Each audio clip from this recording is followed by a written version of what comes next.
Awesome. We are welcome Friday viewers. Welcome Chris Haddon, Judah. Always good What's to up? see you here. So we're rounding out the week with an interview, kind of throwing a little curveball in here. Judah, how you doing? Dude, Josh, I knew that we had this super special guest on, business partner of yours and everything like that. Knew that you're a Philly boy and have been for a while. And so I was like, oh, I like the Phillies and I've got a Philly shirt. I'm going to wear a Philly shirt for our boy Chris Haddon. And then you tell me just before we go live, he's not a Philly guy, he's a Baltimore guy. Well, they're first of all, DC area, and you guys took our best player. You took Bryce from the Nats. Yep. But then we won. Then we won the Yes, World Series after that. So I can't be mad anymore. We were mad at first about Bryce, and then we got over it with the World Series. You guys also had Jason Worth, who was great, right? And then he sucked for us, and then he went to you guys, and all of a sudden he figured out how to start batting again. What was up with that? It might be the beard. I don't know. I don't know, but yeah, it's been DC sports has been not bad recently, with the obvious exception of the Redskins. Right. But hey, so everybody, if you are joining us for the first time, this is the Build and Grow Real Estate Show here on the Real Estate Hackers Network. My name is Judah Hoover, and this over here is my co-host, Josh Weidman. I'm an executive at a property management company and a full-service real estate investment company. Everybody says their largest investment is their primary residence. So if you're going to buy a primary residence, why not work with a realtor who understands real estate and investment? A lot of people call me just for real estate investment properties, and they don't understand that I work excellently. And actually, in the hundreds of real estate transactions I've done as a lender and just all the other ways that I've touched real estate, well over 50% of them have been for primary residences. So I know and understand that market very well. You can give me a call. My telephone number is right there, 717-766-7994. I love talking real estate. Josh, who the heck are you and why should people listen to you? Awesome. My name's Josh Weidman. I started investing in late 2006, just about the time this guy, our guest here, started. So I've been a real estate investor for many years. Recently opened up a branch of Hard Money Bankers right here in central Pennsylvania. We're a direct lender. We move really quickly. If you call me today, I can have you a quote and have you underwritten by the end of business today. If it's a rush, we could close as soon as Monday. So, we're a direct lender. We lend in Pennsylvania, New Jersey, Delaware, Maryland, Northern Virginia, and DC. If you're looking for funding on your next deal, give me a ring, shoot me an email. We'd love to help. You've just been having explosive growth there in the Central PA Hard Money branch, haven't you, my friend? You've been knocking the cover off. I mean, it's pretty crazy. I mean, the business goes in waves, but I think that people are getting back to the point where we can kind of start seeing some predictable future in real estate. And I think that's kind of put us at a spot where maybe some investors that were sitting on the sidelines are ready to jump in the game. I mean, Chris and his partner Jason run the branch out of Maryland, and you guys, I mean, you've been around since what, 2007, right? Is when the So funded our first hard money loan in December of 2007. Yep. That's awesome. Been doing it daily ever since. Tell me about getting started and what you're seeing kind of in the market, Chris, if you don't mind. And frankly, why don't you introduce yourself if you would? I mean, I don't want to miss. Yeah, give us the 45-second commercial on who the heck Chris Haddon is. Okay, happy to do that. Chris Haddon, one of the founders of Hard Money Bankers, like I said a second ago. We put it together in 2007. We had done a few real estate deals before then. Josh was involved in some rentals, flips, wholesale, stuff like that. It's in the mortgage industry, and then decided on that model, decided on the private lending model as the one for us. Really glad that we did. We were this close to starting a regular mortgage company, which would have been a totally different path for us. Yeah. So no, we're very passionate about the business. Like Josh mentioned, we've expanded to a couple other markets over the years, and we're just doing more of the same. Like we're careful about business. Like we don't, you see a lot in any kind of bubble, and we've seen a little bit in the past 5 years or so.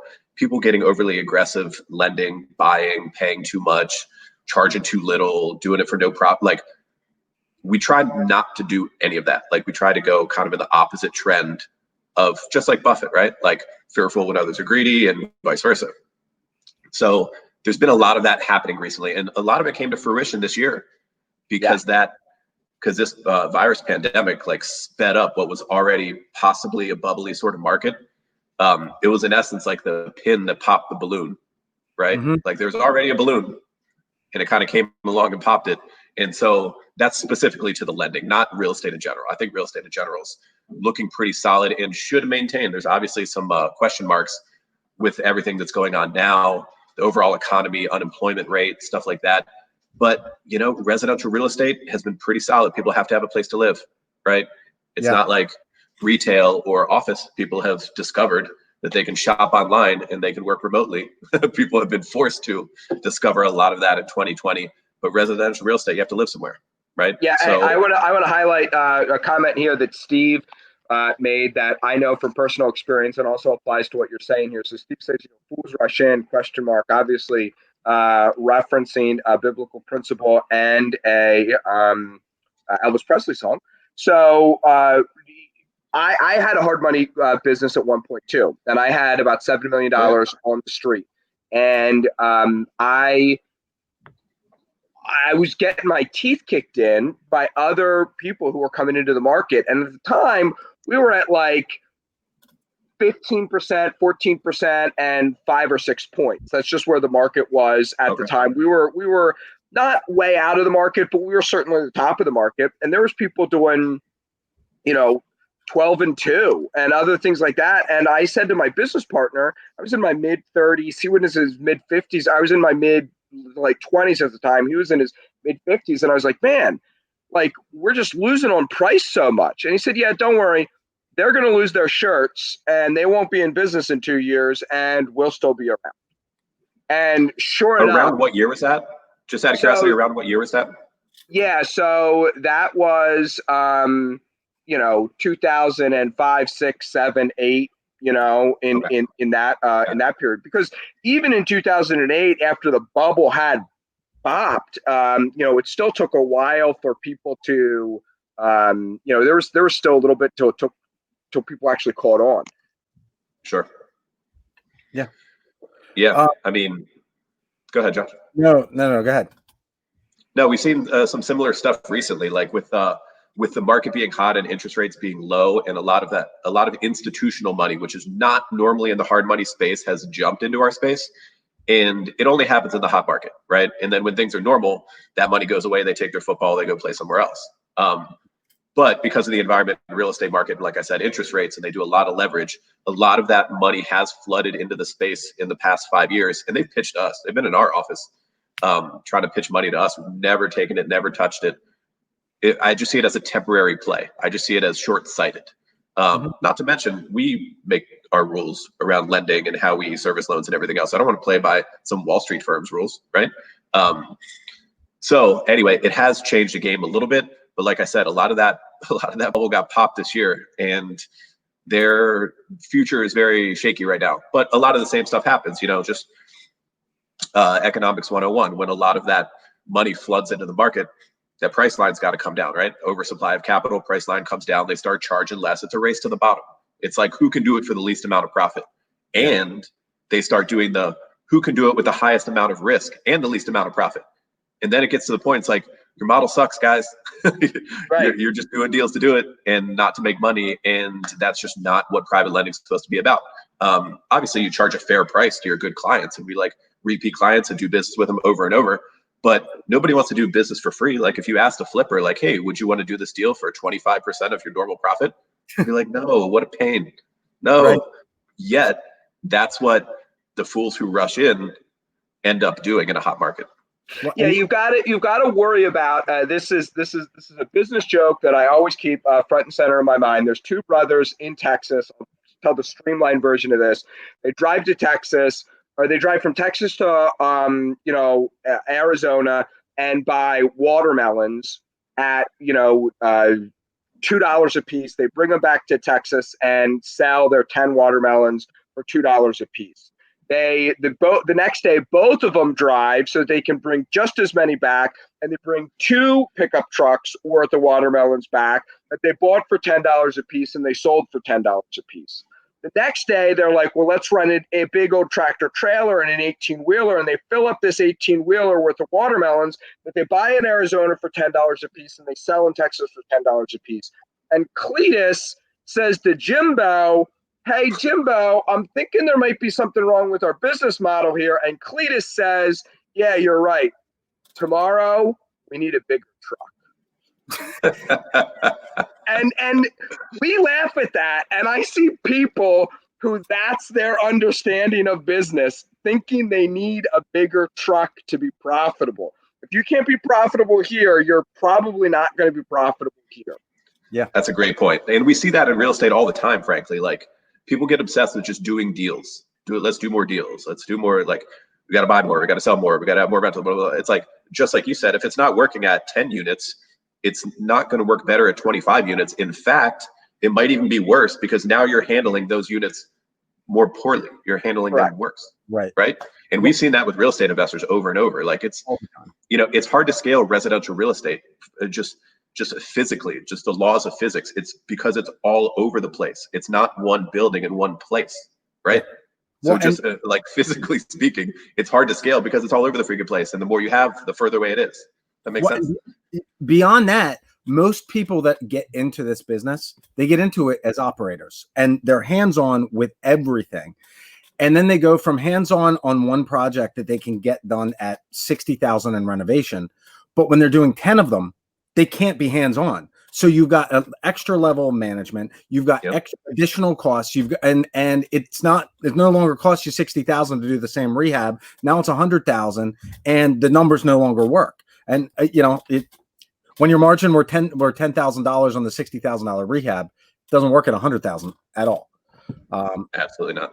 Well, and I think you see too. I mean, we're doing a loan today that's closing today, where the lenders just disappeared out of the space twice, and the people had 2 lenders, wasted a month of their time twice. Oh yeah, and went through the whole process.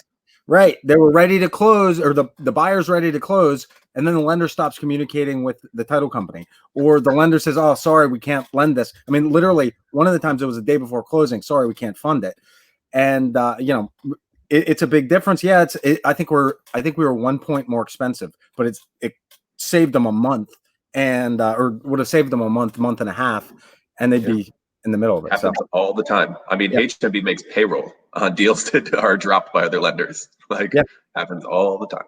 That's right. Yeah, it's funny. It's funny how much that happens, and how it's always been one of my, because I, live on rate, die on rate.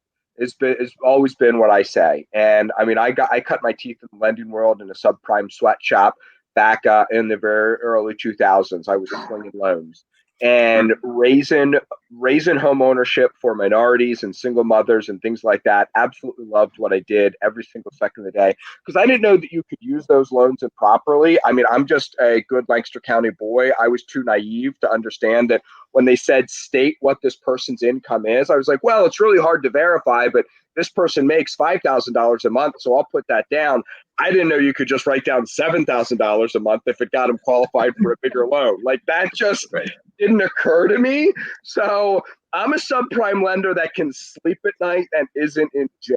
I think I'm one of like 3 in the country that can say that.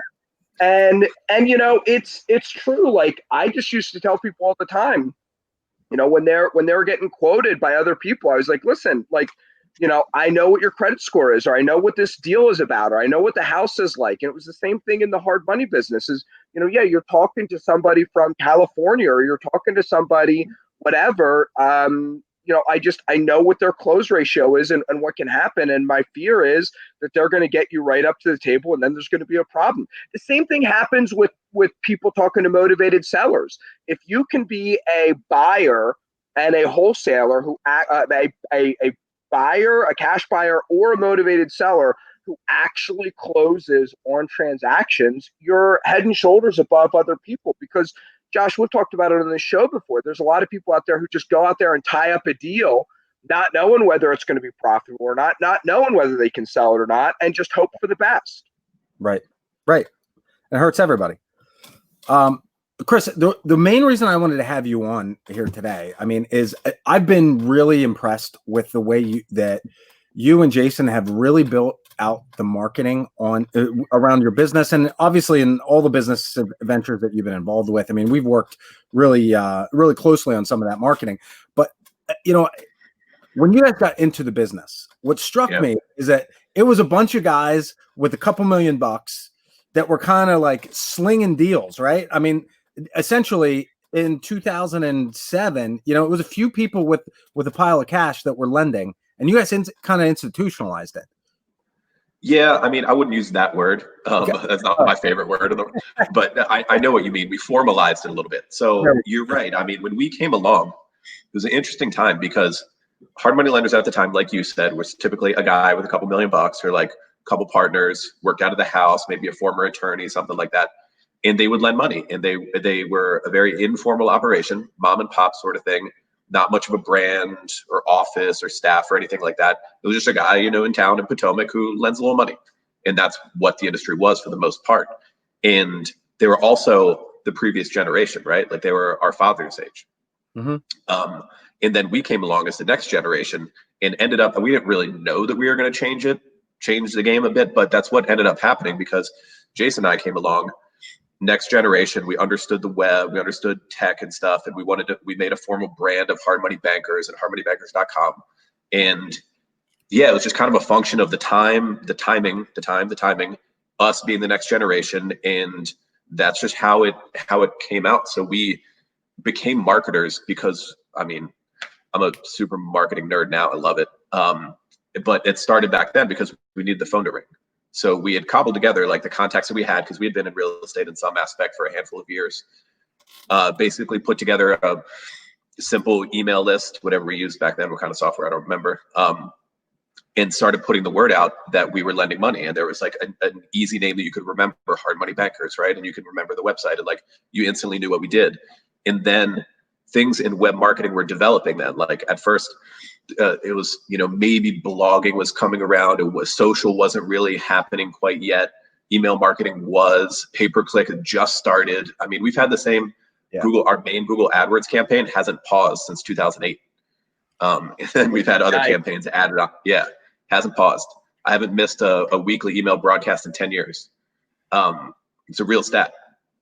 So yeah, and then things just kind of developed, like different kinds of paid marketing, and then SEO, and we got search rankings, and then Google Business and local stuff, and obviously, social, and now we're doing live videos, and like, so it just kind of developed, and we developed right along with it. We were always been passionate about it, and the mistake that a lot of people make in their business, especially small businesses, is that they think that marketing is something that they'll get to after they're done doing their deals, where it's the exact opposite. Like this is the priority. It's a gasoline for the engine, right? So you have to do, this is a priority. And then the deals come along and you do your transactional work kind of as, I don't want to call it an afterthought because it's not, but like you do the stuff to run the business, the operations, the marketing, the finance, everything else. And then you check off your boxes for your transactions, right? Instead of the opposite. It's not something that I'll get to later on. Or like, I don't know, like we're friendly with a lot of our competitors here at DC Metro. And they'll say something like, oh yeah, you guys are good at that marketing part of things. And I'm like, part of things? I'm under the impression that is the business. It is the gasoline. And a lot of people don't get that. They think of it as an afterthought or like a nice touch or like a little cherry on top. Right? All right, so let me pause you here just to say to point out something and then address a comment that we just got here. So marketing is consistency. Josh and I do this show every day at 12. We're just delivering content. We're delivering value to the marketplace. Some days we ask ourselves, should we do this? Did we even get anything out of this show? The past 2 or 3 shows, have they been our greatest? Whatever. Hey, maybe yes, maybe no. But we keep on doing it every single day at 12 o'clock. And that's what your marketing has to be like, dear listeners. You just heard him say that I do a weekly email broadcast and have every week for 10 years. He's going on week-long vacations during that time. I know something about his success. He's probably taken 2 or 3 week vacations during that time, and has still gotten a weekly newsletter out. Guess what? That still includes the week between Christmas and New Year's, right? You send an email out at All that the weeks. too. All the weeks. There's been weeks where he was sick with the flu for 3 or 4 days of the week and way back up on stuff, and he still got that weekly email out. John Maxwell talks about this, that he writes every day. He says, I write a paragraph or two, a page or two. I write something every day. It's one of the 5 things that he does every day. And he says it doesn't matter whether it's a national holiday. It doesn't matter whether I'm sick. It doesn't matter whether I'm on vacation. It doesn't matter how busy I am. So having the commitment to do what it takes is there. Also, I look at Chris and I'm like, geez, he's been doing this for 10 years. That's like going to the gym and saying, oh my goodness, I wish I had that guy's muscles. You know what I mean? Well, you've got to pump the iron for 10 years to have it. And you're not going to have it after just a day or two or a week or two of working out. It takes that consistent dedication to your craft. I wanted to highlight those things because I think that they're super important. Also, Steve says here, Google AdWords are too expensive. If you pick real estate, I think that Google AdWord is probably going to be pretty expensive. If you pick other words, they're going to be less expensive. If you pick a bunch of words and you set a cap for daily ad spend, and you also geographically target. So there are ways that you can spend $5 a day, $5 a week on Google AdWords and still get, results. So I hate when people say, with all due respect, Steve, when people say Google AdWords are too expensive, because you just have to perfect it and get better at it and set budgets and specifically target words. Yeah, and I would also agree or disagree. Yeah, I would consider the conversion too. Like, what's too expensive? Like, it could be $100 a click, but if you're going to back out $1 million on a conversion, all of a sudden it's not too expensive, right? I mean, it's too expensive. I said inexpensive. I read him wrong. Sure. Yeah, no, that's a very, very valid point though on pay-per-click. And people do say that. Real estate investors, agents do. Like, if you do, it's obviously too expensive if you don't convert anything. Yeah. And then 1 cent a click is too expensive if you don't convert anything. But obviously you need that data to make a decision like that. Yeah. Well, and I think too, like we've started going through different delivery methods for investors that are looking to generate motivated seller leads.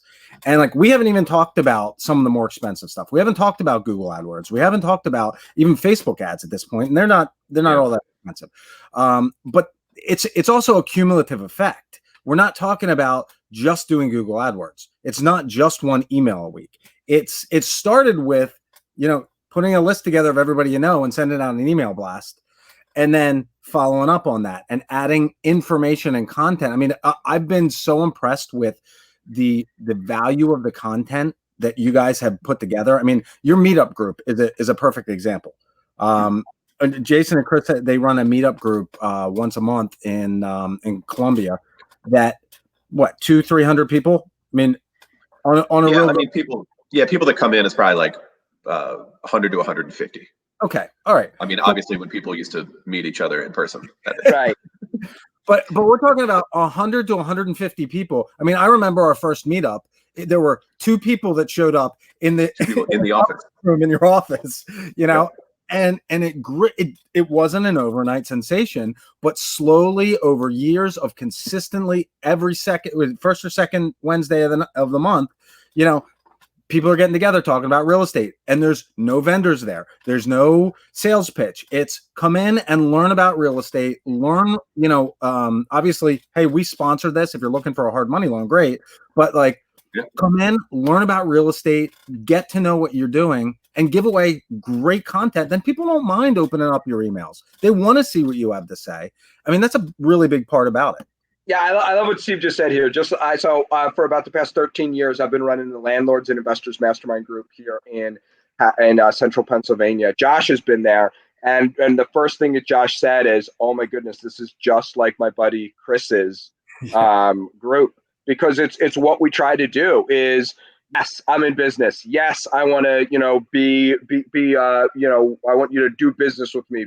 Back when I was in a hard money business or now as a realtor, whatever the case may be. But I just find that the freemium model works really great for those. Lead with content, deliver a whole bunch of information, consistently do it month in and month out. And it's amazing. It's amazing what happens if you just lead with value and just tell people who you are and what you know. And there's going to be times that you feel like you don't have much to say, but you'll be surprised how much you can say on your topic. You're a marketer if you know the word freemium. Yeah. Right now we're down, audience. If you even know that term, I know you know marketing. Right, exactly. But correct, you don't charge membership for your for your group, and people can just come, or do you have a nominal membership, like a small membership fee, or what? How do you do that? No membership fee and no pitch. Like we'll have friends who come in from different industries, but there's not like, we just wanted to do it different than, you remember going to RIAs like early 2000s? Dude, this is exactly, it's so funny, Chris, because you and I were thinking the exact same thing, separated by the Mason-Dixon line at about the same time. I mean, I have 2 or 3 speakers come in a year to do a pitch and sell something or whatever, because I have a love-hate relationship with the real estate information business. So I think there's some space for some of that. But we do not begin every 3-hour meeting with somebody pitching something for an hour. That's just not what we do. Yeah, they were all just too cookie cutter back then, and they didn't have a good feel to it. Like you would go in there and there's like, oh, you can pay to come in today, or you can buy an annual membership, and then the host would do his thing, and then the speaker, like it was just the same exact, and then get up and pitch your crappy deal, like right. That big line of people who would get up and do like a 30-second pitch. The whole thing was just so cookie cutter and scripted, and it was like it certainly didn't feel professional. It just didn't feel like, I don't know, it didn't feel like the place to be. It didn't feel like the way to do it. Right. Yet having meetings around real estate has got to work in some format, right? There are people doing deals. We don't have to layer on all this cheese. It mess up a great industry. We don't have to like make it all weird, because I mean, honestly, like those meetings were, and to some extent still are, catered towards the people who don't do deals, right? Who didn't really do business. Like how, and that's always going to be part of it, because frankly, like real estate investing, there's almost no barrier to entry. You don't have to pass a test. You don't have to have a degree. You can just walk right in and like, make an offer, right? So it attracts a lot of people who aren't, they're more of hobbyists than they are like serious business people, and that's okay. Like, do your thing if that's what you're into. That's you make a lot of money doing 1 or 2 deals a month, or even a deal every other month. I mean, think about how much if the average deal nets you $5,000 or $10,000, and you do one of those every other month, think about what that does for the average family who median income is like nationwide is like $40,000 or $50,000. Absolutely. And like we say all the time, and like we brought up earlier in the show, like focus on the bottom line, not just on doing deals or units or like hustling, right? Like focus on that bottom line. That's what matters in the end. Yeah, that's awesome. I completely agree, Chris. So what do you do to stay in touch? Like if I did a deal with you in July of 2020, am I ever going to hear from hard money bankers again? I mean, obviously, when you take a mortgage application, you know everything about me except my blood type.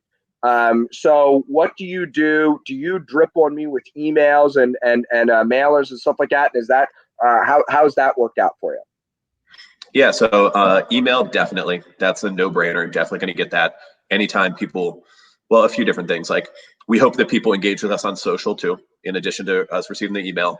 On occasion, we'll do phone-related stuff like a voice broadcast, but not too much. We don't need to blow up people's phones all that much. Also, if you've ever been to hardmoneybankers.com, I bet you've seen that we are going to follow you around the internet anywhere you go via remarketing, right?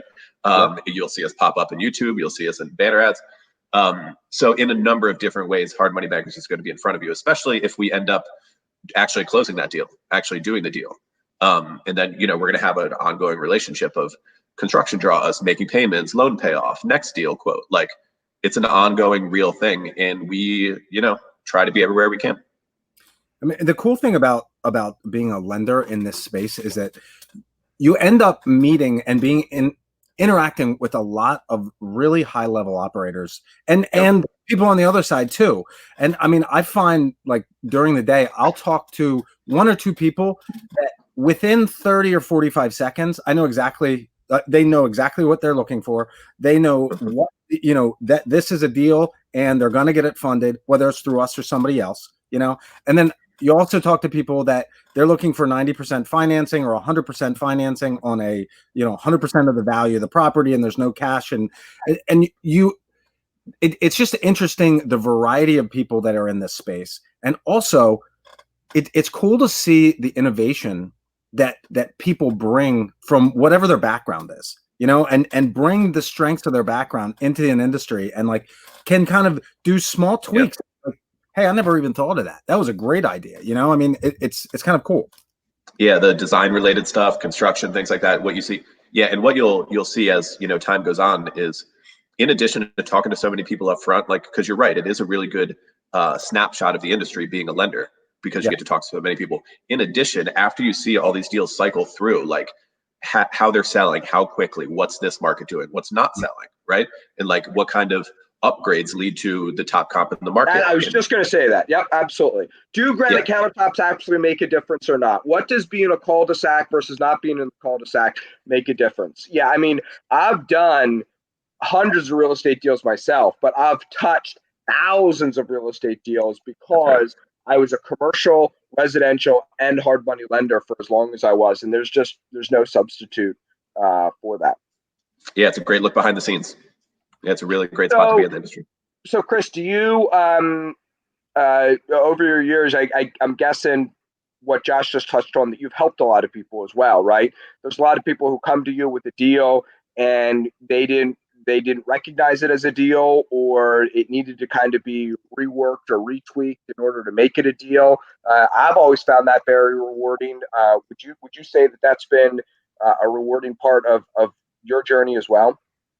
Yeah, absolutely. I mean, that is part of being a lender and investing alongside. So that's what you're doing. You're investing alongside your client. They're putting up money. We're putting up money, right? We have an interest in what happens with this deal. So, and also just getting to look at so many. If somebody's like, hey, I'm going to exit at 350 on this property, we, as part of underwriting and part of being a good partner in the deal, might be like, actually, nobody exits at 350. Like, what exactly are you looking at? Oh, you're looking over there. So it's just part of the underwriting process and building a relationship with the new client to give them the best advice we can.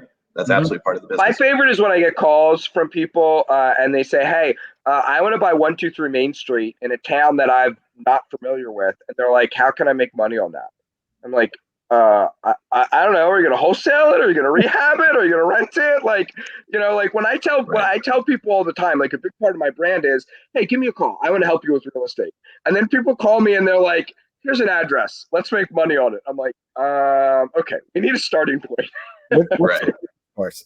or like us, they'll send a list of addresses that's not even under contract or anything. Be like, how much can you lend on it? Every one of these. Right. It's like, okay, yeah, I had nothing else to do today, right? Right. You know what? I've had some really excellent experiences, even over the last 2-3 weeks.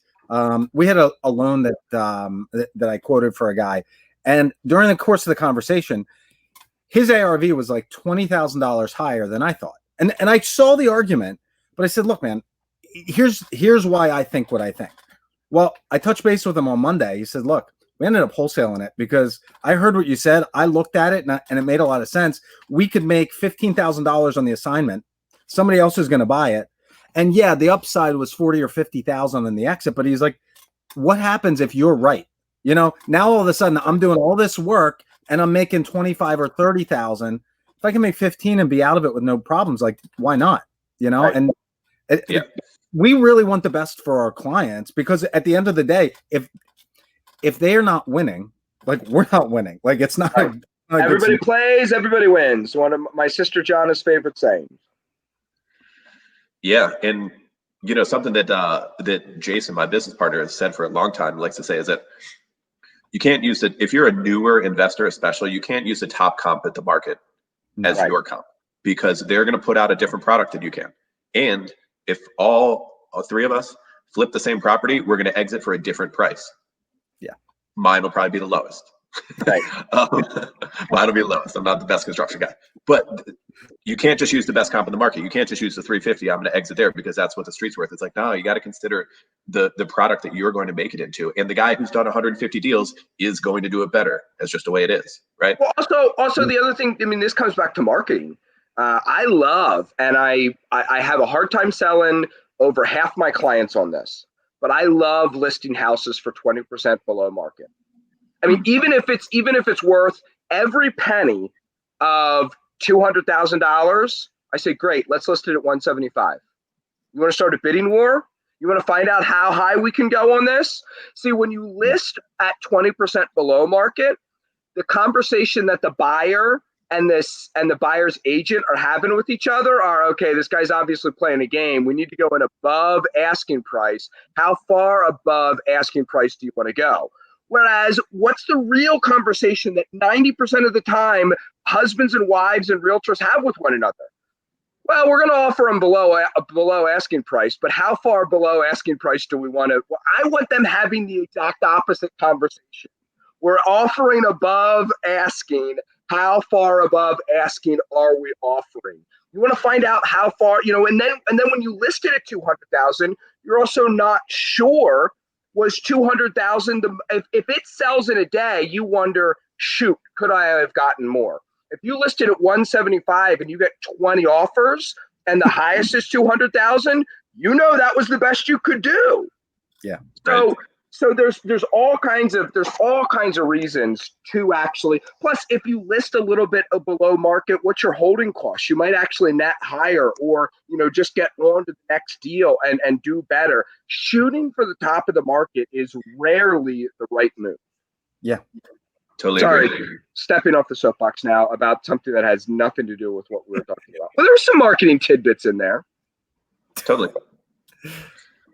Yeah. So, Chris, we're pretty much at the end of our window here.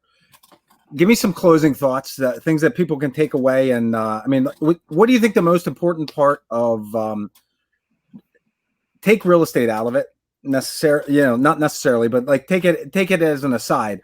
If you're running a business, if you want to get started in really any industry, what do you think the best piece of advice on marketing you could have?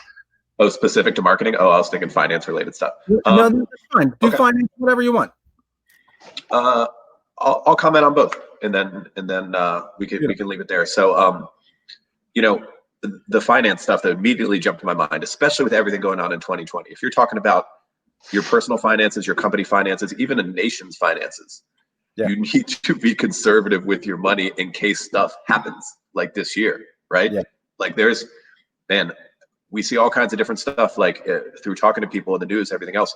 There's a lot of people who are doing very well right now, and it's because they were prepared. They were prepared, like personally, business-wise, for stuff to go down, and they're taking advantage of opportunities because they were ready for it, right?